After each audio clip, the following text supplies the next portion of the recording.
What's up, everybody? Welcome to Studio Insights. The usual crew here, Victoria, myself, and Hannah. On screen, you're looking at the most delicious little treat for your instructional design toolkit. These are some human design activities. There's 10 of them. If you check out our human-centered design playlist on YouTube, you can see Victoria taking you through each of the videos, or you can click the link in the description and go learn more about this, because it is a resource that has step-by-step instructions on how to run these so that you can create better training solutions and empathize better with your workforce to create a better employee experience. So check the link in the description, step-by-step instructions on how to run these human-centered design activities. They've been pretty cool for us. But now onto the real deal, which is Studio Insights, our opportunity to learn and create the space to develop and learn from each other. So question, Hannah, over to you first. I thought I was going to go last. Okay, well, maybe that was a mistake. My question is, I have been scheduling a project today, and majority of the time when I schedule, I get extremely overwhelmed, and my brain just cannot cope with all of the different things you need to consider. So there's the things that the client needs, the things that we need, us having busy calendars, trying to make sure that certain tasks come before other tasks, thinking about the whole picture of what works best for the project and what order, what each individual team member needs, all of those things. And I was just wondering if either of you had advice on what to do when you do get overwhelmed. Because I know I've heard both of you say oh, this scheduling is rough sort of thing. I've heard you say it before. So I'm just wondering, is there anything you've learned to help you not get exhausted and overwhelmed and want to give up? Are you okay, Hannah? Joking. You can take this one, Kim, because no, you go, man. I feel the exact same as Hannah whenever I've had to do it. I hate it. Stress for me though, but maybe I just voice it more than you do. Well, it's funny because it's pretty much my question, but if I rephrase it to actually what my question is how do you not become overwhelmed? What would you say your tips are in any situation? How might one avoid becoming overwhelmed as a human being? Are you asking me or Victoria? You, Hannah, first.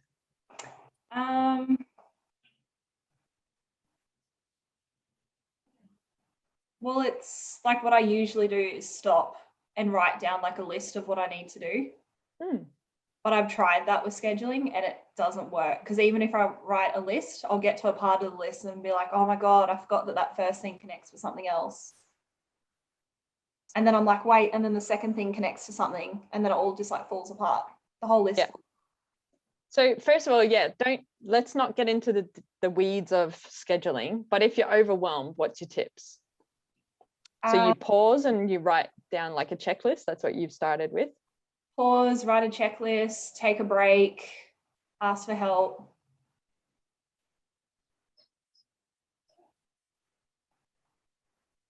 They're probably the main things. Mm-hmm.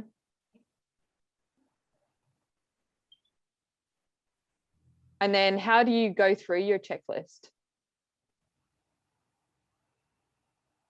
Well, it's one by one. I put it into the order that I think I need to follow to achieve the goal. And then I follow it one by one. Yeah, that's a good idea. And then just say something comes up that you didn't foresee. What do you do with that? Go back and fix it. So what would that look like?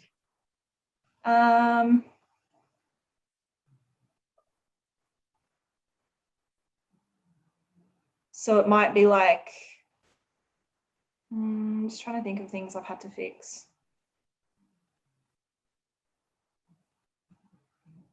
I can't even think now because my brain's destroyed.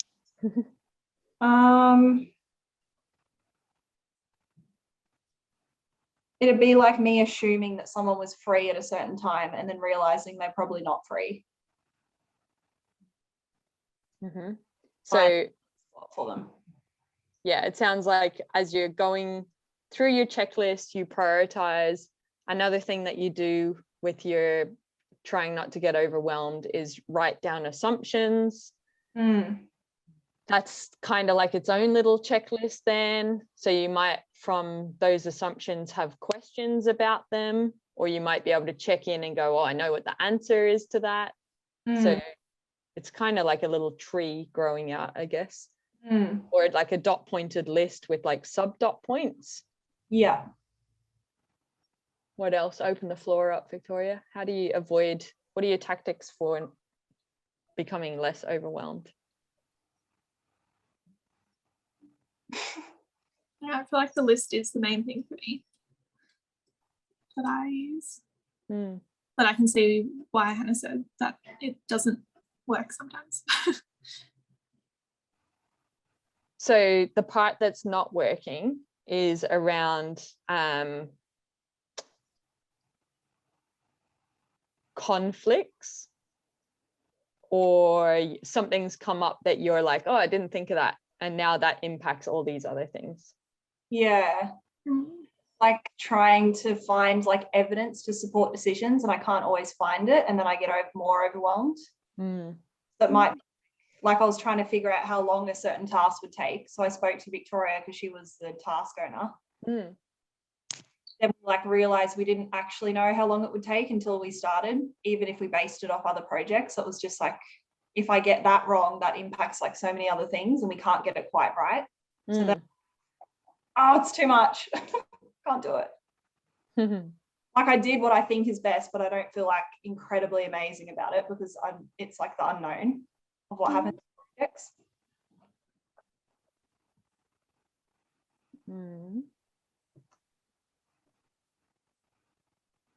Like I just struggle to schedule things really like well, and using like good estimates when we actually don't know what's going to happen. And I know we like look at past projects and try and go off that, but we haven't always done the same projects before. Like sometimes they are new, or we haven't got all of the contents, we don't know what it looks like, and I think that doesn't work well with my brain.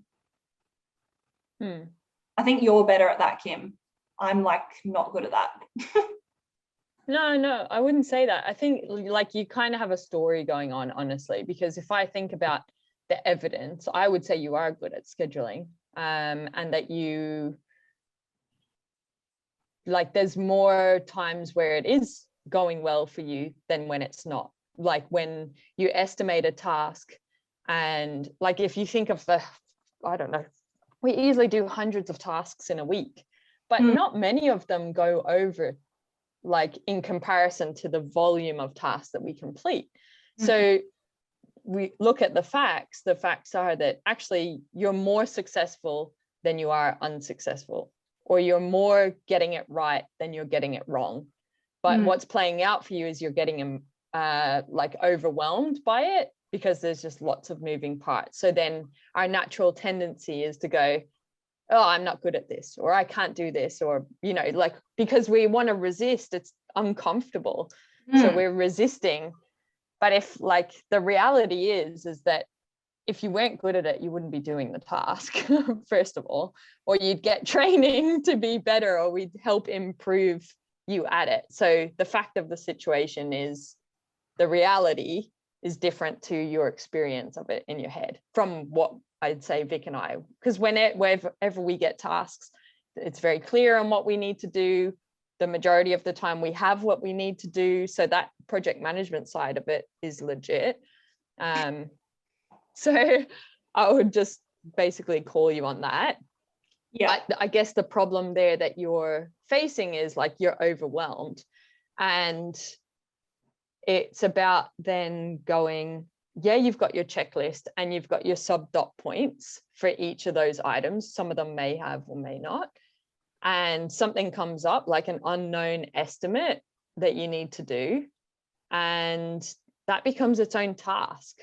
So you now have to go and pause to figure out that problem, because all you're doing is problem solving.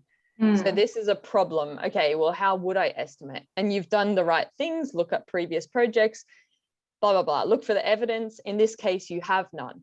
So then you go, well, how might I find out how long this might take? And then you answer that question. You solve that problem for yourself to the best of your ability. And based on your little checklist that you gave, you asked for help, which you did ask for Vic's help. And then maybe you might ask for my help and go, look, this is what we've worked out. Does this sound about right? And then I might go, actually, yeah, it is completely new. I don't know. Let me figure out right now how long I think it might take me to do, and come up with, maybe there's a step that you guys haven't thought about, or I look at your thing and I say, actually, you could skip that step because you would have done it here. And then we'd have a bit more of an informed thing. But while this new exploration of this task is playing out for this estimate of something that you haven't done before, everything else in your mind has to pause. You're not thinking about the whole project at the moment. You're not thinking about the schedule. You're not thinking about getting a project schedule done. You're not thinking about everything else that comes up in your mind. It is just about this one problem that you are solving right now. And until you solve it, you don't go back to anything else on your checklist. And I think it's the ability to go in your mind, oh, something else has popped in to my head right now. And how does that impact something else? And you just write it down. Yeah. And you deal with it when you've resolved the most pressing priority, the highest priority. Yeah.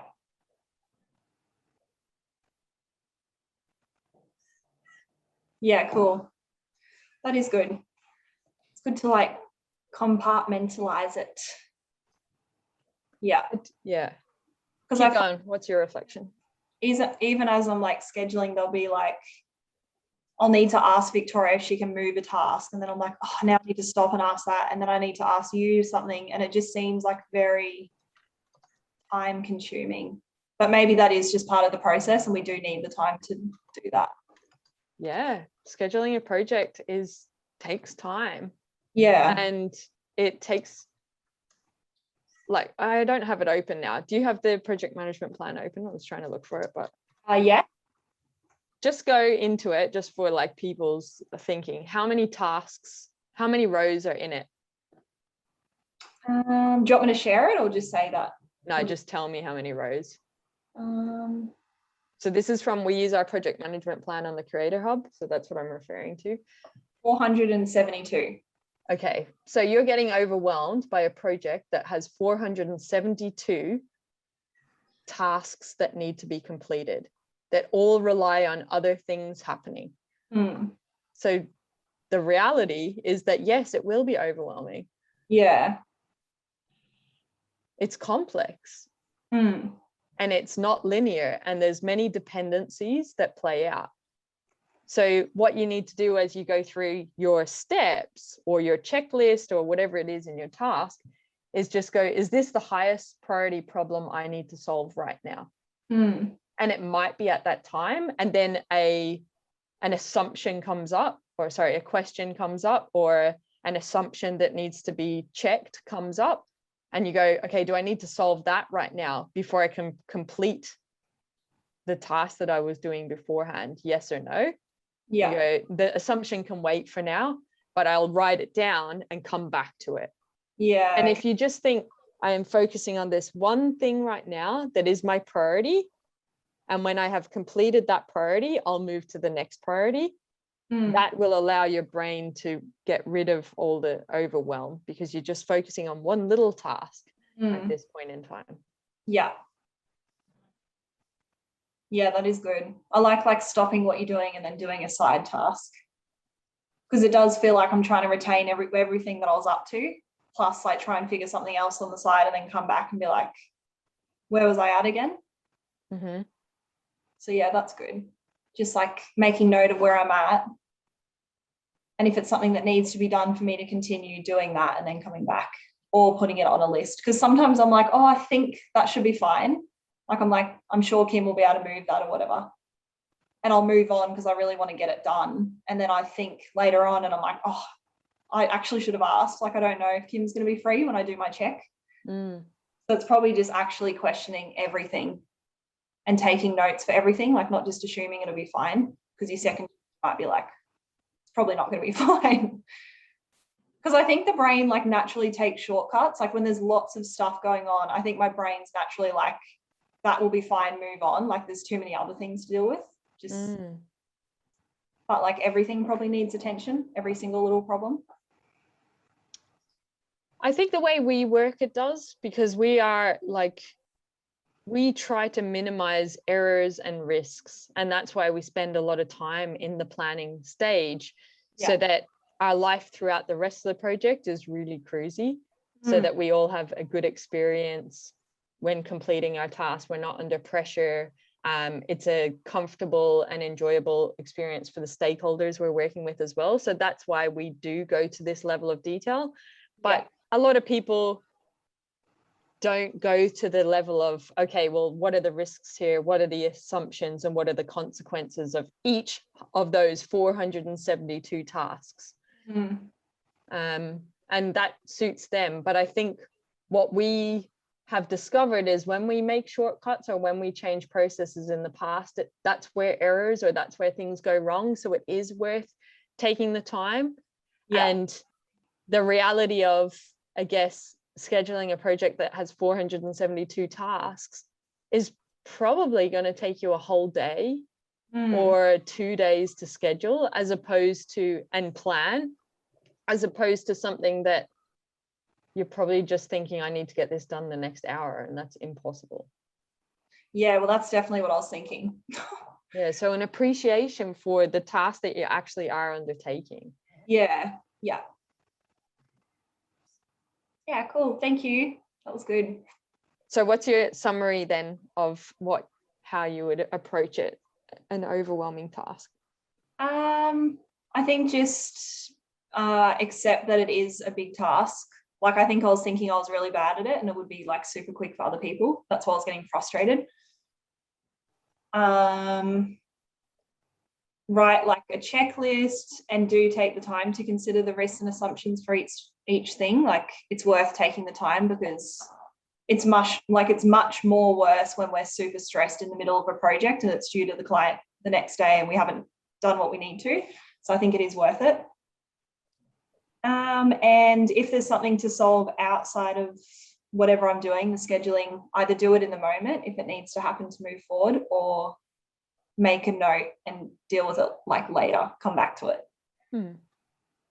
And talk more, because that's what I learned from my past project that I scheduled, where I didn't talk to Victoria about how she did her task, and that led us to being stressed, because she was like, oh no, like I need the voiceover before I do this, when I didn't realize that or didn't ask her. So then it led to more stress. So I'm trying to like ask more questions as well to understand.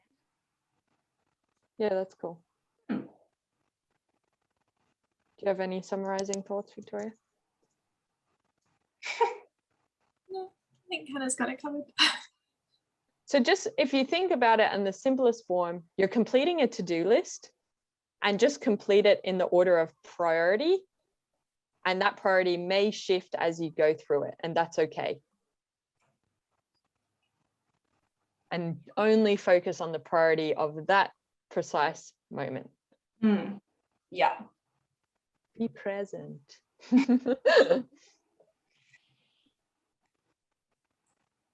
Thanks, guys. Oh, good. Well, my question was about how to become less overwhelmed in situations. So skip, or 2-for-1 deal has occurred. Victoria, what's your question? My question is for you, Kim. Again, it's kind of about, I guess it is kind of about like being overwhelmed as well. But I didn't really think of how I was going to word this question, so I might ramble a bit. But as like the founder of Belvista Studios, I feel like you definitely like guide where the business is going the most in terms of like what projects we work on and how we like market the business and how we share the value that we want to share, like everything that makes up what we do. Obviously you get our input like along the way, but generally I feel like you're always coming to us with like new ideas of how to do things, and you're kind of like keeping up to date with the latest like trends for everything. And yeah, like always making new suggestions for what we should do next.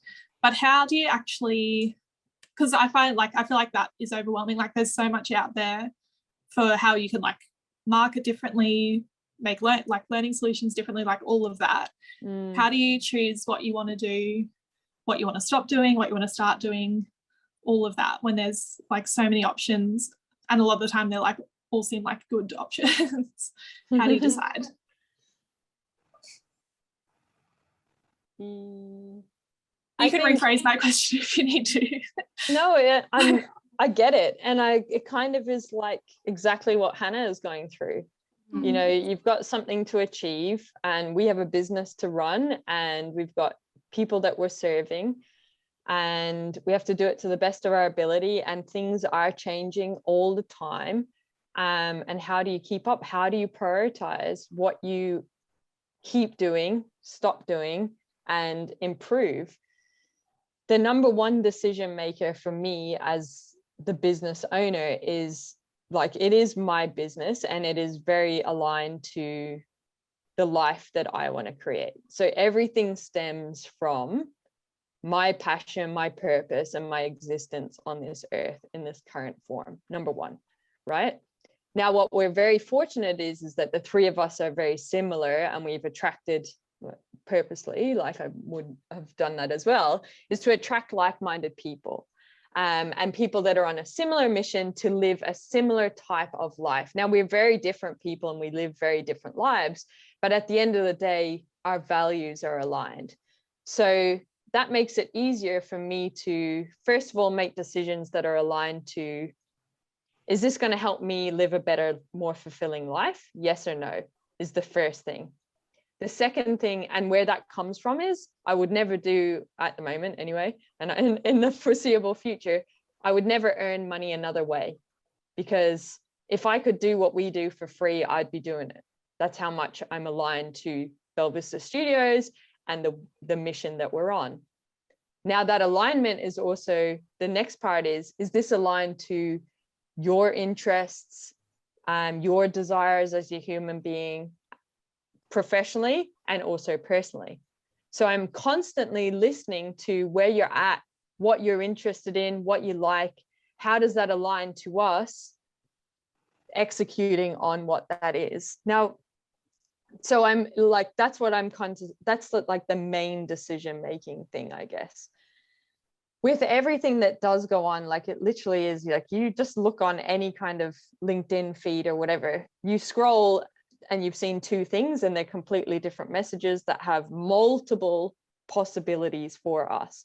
So the first thing is, does this add value to our lives? Yes or no? And if it adds value to our lives, I normally will do a prioritization. I've got a list of so many things that we could do, then I just add it there. And if it's prioritized in alignment to our immediate desires and goals, then I will talk to you guys about it probably that week or something. But if it's something that is a medium to a long-term thing, I just put it into my quarterly reflection and goal setting, because it's not the right time. So I'm prioritizing all of the possibilities that may help us ultimately achieve our goal. And I think where it comes down to there is like, you know, we do so many things. If I just think about the community that we're trying to build, right? So we have the Instagram community, we have YouTube, we're on LinkedIn, now we're on Facebook. Now, for the longest years, we haven't been on Facebook. And the decision there was, there's too much. The value we're bringing has to be restricted to the other platforms such as YouTube, because we do not have capacity to introduce another thing. But then time changes, and we realize that one thing is not as effective for the amount of effort that we're putting out there. So we say, we are looking at the facts. So we've been prioritizing aligned to our goals. Then we continuously check in, and new information comes in, like Hannah's scheduling thing. New information's come in. How does this impact what we're currently doing? So then we go, okay, well, what are the facts? What are the results we're getting? we're doing all this effort, are we being rewarded in the way that we want to for those things? Yes or no? And if it's no, we say, okay, well, does that mean that we stop it? Or does that mean we have to adjust it based on something that we might have learned or heard or want to experiment from that list to improve it? And then if it's a yes, we just keep doing, and we might go, is there an opportunity to improve it because it will get us better results? So I think it's just, is this adding value towards the goal that we're trying to achieve? Yes or no? Yes, keep going. Or could it be made better? Or no, it's not. Okay, is it no to the point of we should stop? Or is it no to the point of we can make an improvement on this? And what does that look like? And then we've done this many months ago, that decision-making tool, where we would then look at it and go, okay, if we're going to make this adjustment, this improvement, and I know we don't manually always do this, like I don't sit down, like I know we pulled the plug on a few things this week, and then we've also gone hard on 2 new things. In my head, this is the process that I go through. Like I don't sit down always and do like the decision matrix with you guys, but it's what I'll do in my head is the ease and impact of this action.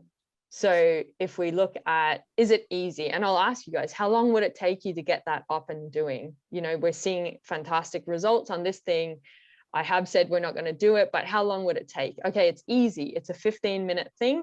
And the impact is going to impact hundreds of people. Okay, it makes sense to pause on something so that you can get that 15-minute thing done to impact hundreds of lives, for example. And that's just around having that criteria of what is the impact and what is the ease.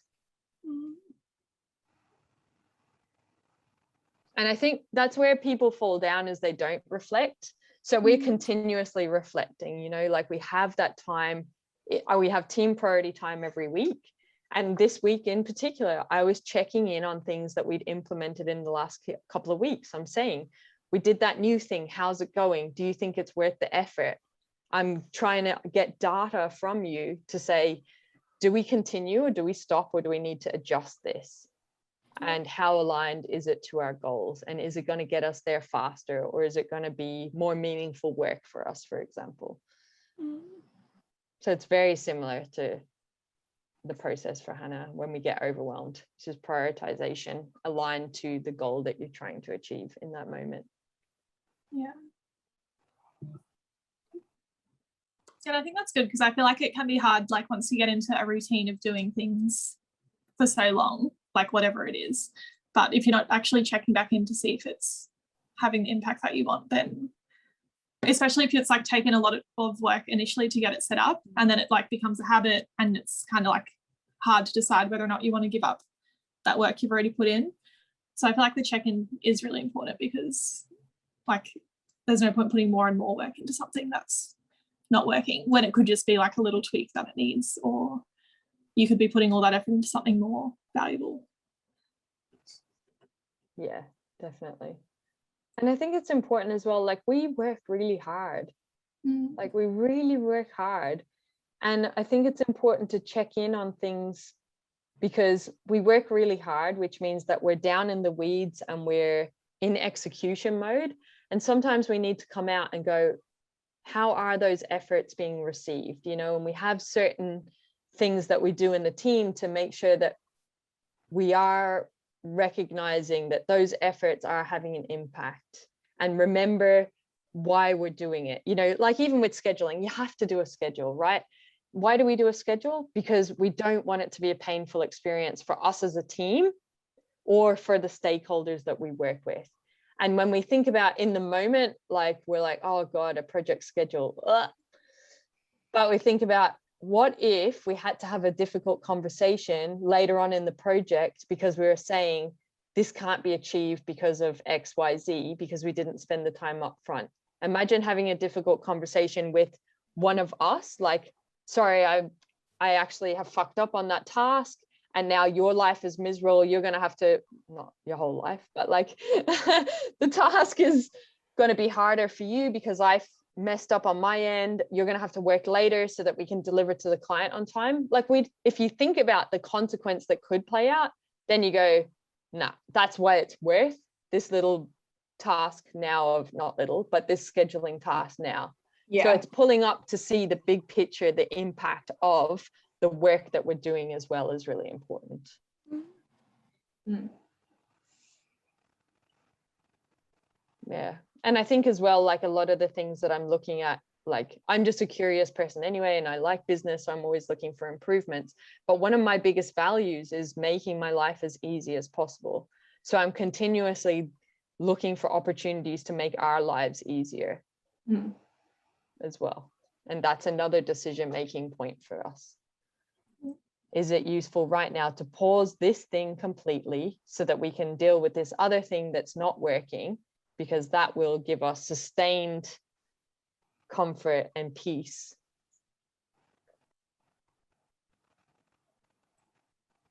Any reflections? I think it's kind of just what, like, always having a list and prioritizing it, checking back in regularly, and yeah, like always using a decision, like having criteria when you make decisions for what you want action, what you don't want action, and what can be actioned, like in a non-priority way. That's not, you know. Good summary.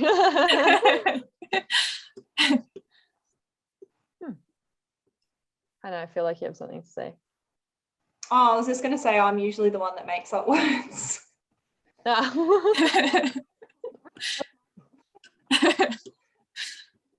Cool.